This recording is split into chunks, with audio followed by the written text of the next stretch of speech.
This tree right here, what's this called? It's called Mercy Tree. That's Mercy the name Tree. that's the name of the project that we're doing. And so do you think that it would make sense to sell these balls year-round? Yes. It would be a great goal, wouldn't it? It'd be wonderful. It'd be very, very good if we could do that. Well, people do need to eat year-round, right? Not just around Christmas time. That's true. That's very true. Mercy Tree? We have got an exceptional couple, a couple that is after God's own heart. Well, they've been halfway around the world, and they've got a story to tell. Let me introduce you to the Marchands. Chuck, Angie. Hi, Laura. Thank you so much for joining us. Now, we specifically brought you on because together you have a testimony over many years, but a ministry now that God is just using to actually feed people in Guatemala. Now, all this time prior to the trip, I'd had this sense that God wanted me to work with the Mayan people up in the mountains, which I'd never been in the mountains of Guatemala. My earlier trip was in central Guatemala, kind of a high plains area, but not in the mountains. And I found out about Proyecto Fe and found out that they were pretty much picking up where Compassion International left off. Compassion didn't have enough funding to maintain their presence. They had to back out. And the head of Proyecto Fe, Joe LaMonaco, was the rep in the area, and he couldn't stand to see the area being let down, so he started Proyecto Fe in Anchorage. It's a multi-church effort. And they build schools and churches and clinics and old folks' homes and orphanages, just about whatever the needs are. It's what we're involved in down there. We have a school down on the shore of Lake Atitlan, which is 5,000 feet in the mountains. We have 400 kids going there. We have sponsorships. The Mayans are very severely oppressed in their country. They're oppressed because it's been since the time of the conquistadors. 80% of the country is owned by 2% of the people. Wow. Down there, if you're full-blood Indian, you might as well be a dog.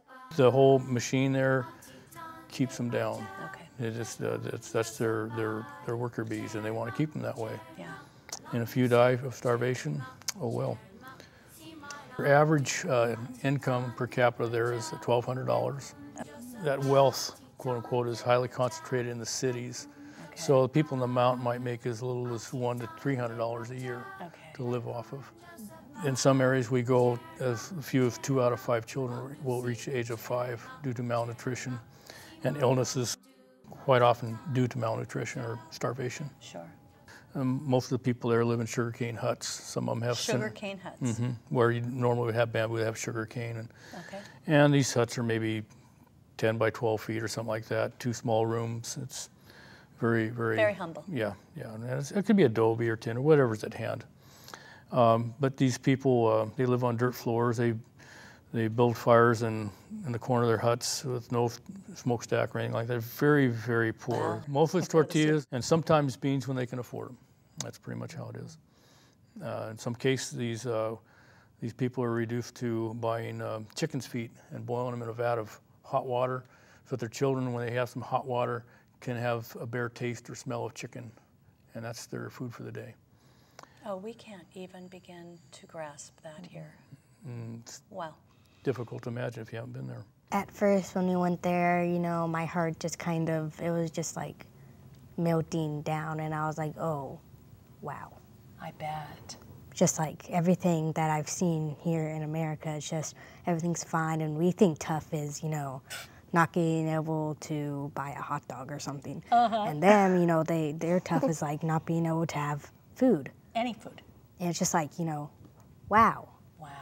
Your pastor was right. Yeah. Sending you changed your life. Unless you go there and you see these people in 3D living and breathing human beings, it's a lot different than seeing it on a flat screen TV or a newspaper. It's just these are people you get to know, and they live and they breathe and they love and they hurt, and it's very difficult to hear the stories that we have to when we interview the people that are involved in our ministry here.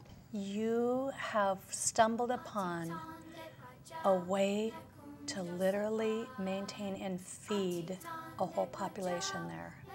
And I am so touched and impressed. I want to get to that. I just, you know, I have to hold one of these up, actually a couple of them. These are ornaments that are handmade by the Mayan women. Yes. How can we really help them? The women in this village, they know how to make these. And it takes a whole day to bead one. It's beaded around a styrofoam ball and a marble on the bottom. You got these tassels, usually the stars or triangles on the bottom. It takes one day. A whole day to make one. They try to make two, but they can't. And I don't even know how they do it in a week, to be honest with you. It's very, very... Oh, my word. It's not glued on. It's actually beaded around the ball. Oh, this is beaded? Mm-hmm. It's beaded around the ball. Beaded around the ball. Hand beaded. And they're absolutely phenomenal. So if these cost $6, and that's equivalent to a man's wages up there, working 12, 14 hours out there in the fields. For a day? For a day. And this makes it so they can do it right there in their home and be with their babies and not have to leave them and hope everything works out while they're out working. You told me we pay you actually pay them $8. We're there to help, so we pay them $8.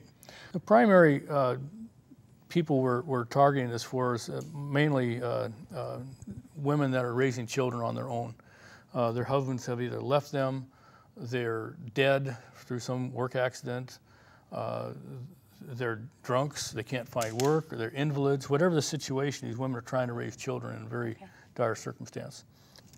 And all these balls have a tag of the person that made them, and on the back there's a bio. We've gone down there and interviewed them, got their stories, and condensed it to something that could go on the back of a tag. But Dolores lives in Santiago, like Atitlan.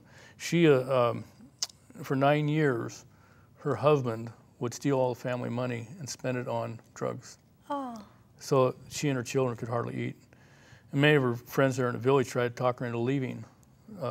Victor is his name. And, but she wouldn't do it. And she prayed for him for 9 years, and one day he accepted the Lord. And now he makes them with her. Oh, man. That's a very true story, and also very, very wonderful story. That is awesome and amazing. We have one gal, she's 18 years old, and down in Guatemala, you get the lower grades in básico, junior high. But when you go into senior higher level, you pay it. It's not for free. Oh, okay. And so she makes 2.5 of these on the average a week to pay for her own education. Oh, bless her heart. Well, one ball, when we sell that ball that they make, it feeds the family for 2 days. It feeds a whole family for 2 days. Chuck and Angie, I'm shocked and amazed at, number one, the quality. Complete beating over this ball with the solid marble, with the hang, and the story about the family. And they are spectacular. And you can drop them on the floor, they don't shatter. They're like a harder styrofoam inside. Yeah, you can drop them on the floor. The amazing thing is they're also gorgeous. They could be used around the year. My pastor, Dan Seacrest, has a quote that I really like. It says that your calling is where your deep gladness meets the world's deep needs. And I believe that very strongly. And my deep gladness is with the people. Time to have a heart for what God would have. And what would he have? He would absolutely have us feeding the hungry around the world.